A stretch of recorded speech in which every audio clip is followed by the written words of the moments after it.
Assalamualaikum warahmatullahi wabarakatuh. Perkenalkan, nama saya Dola Rawayu dari Prodi Akuntansi.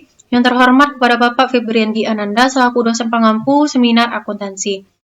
Saya akan merangkum hasil artikel yang sudah saya rangkum yang berjudul Mengakuntansi untuk Heterogenitas Preferensi dalam Eksperimen Pilihan Diskrit. Laporan kelompok minat khusus e-sport. Lalu ada pembahasan teori. Pembahasan teori berdasarkan artikel ini ada beberapa poin. Yang pertama yaitu preferensi heterogen. Yang kedua, metode untuk menangkap preferensi heterogen.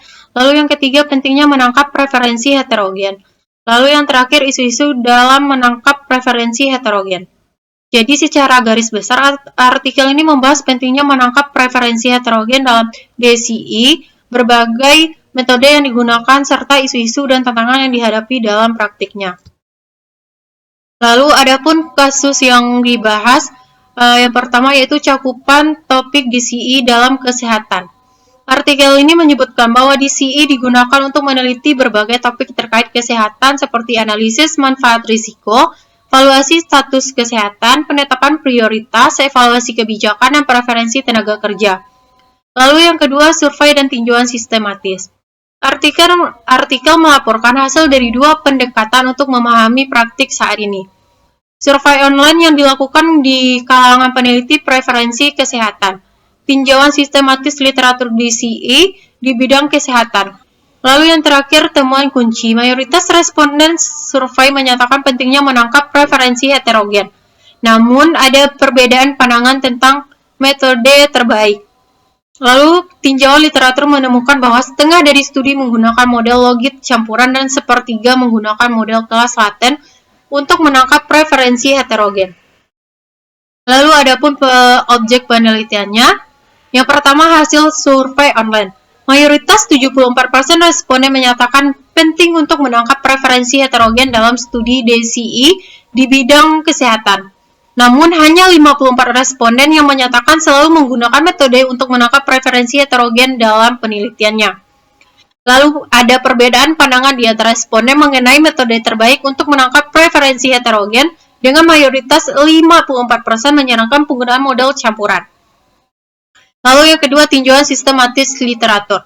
Tinjauan terhadap 104 studi DCI di bidang kesehatan menunjukkan sekitar 50% studi menggunakan model logit campuran untuk menangkap preferensi heterogen. Lalu sekitar 33% studi menggunakan model kelas laten.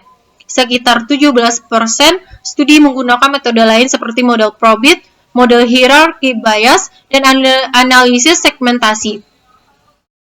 Adapun teknik analisis datanya yang pertama yaitu analisis deskriptif dari survei online.